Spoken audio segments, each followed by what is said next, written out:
All right, news and notes. Brock Purdy out. So the report this morning, 2 to 5 weeks with turf toe. He also has a shoulder injury, but the toe is the bigger concern. They're at New Orleans this week. Actually, this just came in, so I don't have their full schedule up.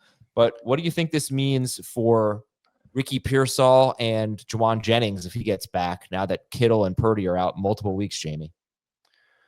I don't think it's horrible for them based on how Mac Jones treated Brian Thomas Jr. last year. It's hard to say it's going to carry over completely, but you don't want to say that the system is just that good that anybody can step in and perform at a high level.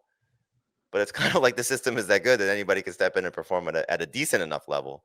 So I'm not that worried about Pearsall, especially if Jennings doesn't play. He didn't practice on Wednesday, so we'll see if they take this up to game time with the shoulder injury. And we know that Kittle is out.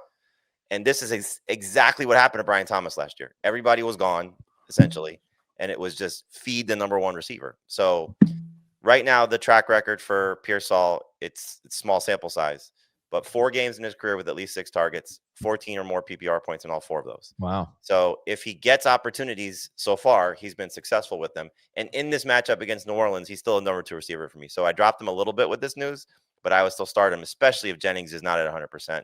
And clearly with Kittle out. So there's going to be a big opportunity for him to just soak up targets, at least on paper, based on the situation. Yeah, I think Dan spent like $550 in Feb in the FFT Dynasty League on Mac Jones overnight. So I hope he's good. Out of 1,000. I think he spent 30-ish on Mac Jones in our regular Superflex League. So does he have Purdy in both of those? He has Purdy in. I'm almost positive he has him in the Super. He was a big Purdy guy coming into the year. Yeah. So there were 2 games last year that Brock Purdy missed. In Week 12, Brandon Allen threw 29 times for 199 yards and a touchdown and a pick at Green Bay. Josh Dobbs in Week 18, 29 to 43, 326 yards, 2 touchdowns, 2 interceptions, and a rushing touchdown at Arizona. All right, more news and notes. James Cook was limited with a hamstring injury. I did pick up Ray Davis in a few leagues. Limited on Wednesday is usually not a bad thing, but Ray Davis is, look, the funny thing is he played 1 game last year without James Cook. It was against the Jets, and he had a huge game, Ray Davis. Quinshon Judkins could practice today. Still, we don't know about his status for this weekend. Christian McCaffrey missed practice. I don't imagine he's going to practice much on Wednesdays. He should be fine, I think they said. Put him in bubble wrap and don't touch him until Sunday. He might have 40 touches. Austin Eckler's playing tonight. You know what? I did not actually see the offensive line updates for the Packers. Did those guys practice yesterday? They wouldn't have practiced without a walkthrough. What were they listed as, I guess is my question. We can find that out. All right. Ben Johnson says he wants to call more runs and he wants to get Kyle Monangai more carries. And Roshan Johnson was listed as limited yesterday. They had a walkthrough. Wide receiver news. Good news for Drake London. He's expected to play this week at Minnesota Sunday night. Darnell Mooney is going to be questionable. Xavier Worthy does not need surgery. He could be back in a couple of weeks. And they also have Jalen Royals, who we haven't talked about. He missed practice. He's probably not going to play this week. But I wonder if he could be a factor at some point. So if you're in a deep league, take a look at Jalen Royals. The NFL is investigating the domestic violence allegations against Tyreek Hill. And Jaylen Waddle was limited with a shoulder injury. He should be fine. He came back in the game after the shoulder.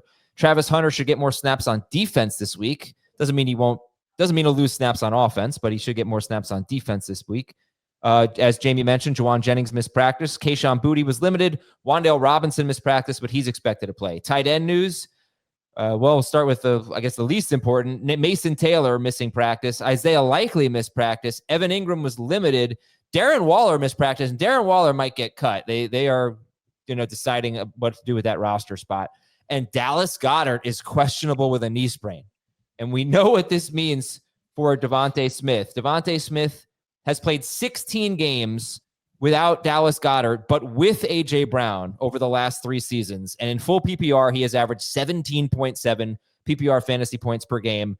That would have been good enough to be wide receiver 9 per game last year in 2024, even higher than that in 2023. So we know the deal. And also, we're going to talk about that game. The Chiefs last year and in week 1 really struggled against slot wide receivers.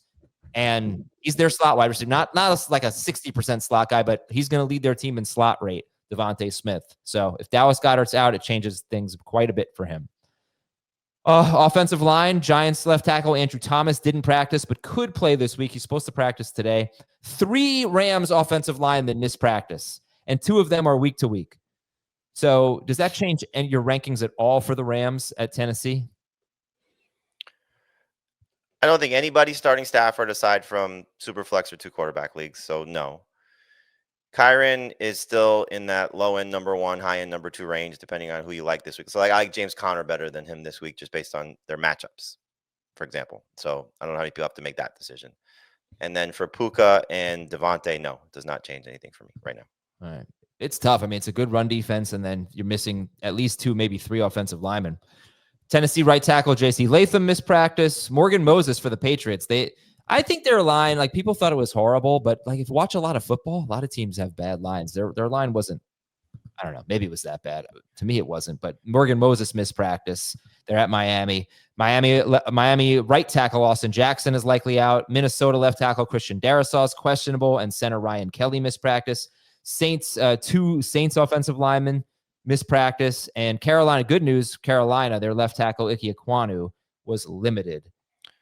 Which offensive lineman you want to know about? Is it Brenton Cox? I'm sorry, not. Is it Aaron Banks and Zach Tom? Yes. Aaron Banks is out. No, I'm sorry. Aaron Banks is questionable, but he did not practice all week. And Zach Tom is questionable, did not practice all week. Yeah, it's a big deal. All right. That's it for the news and notes. The defensive stuff. What's the big stuff here?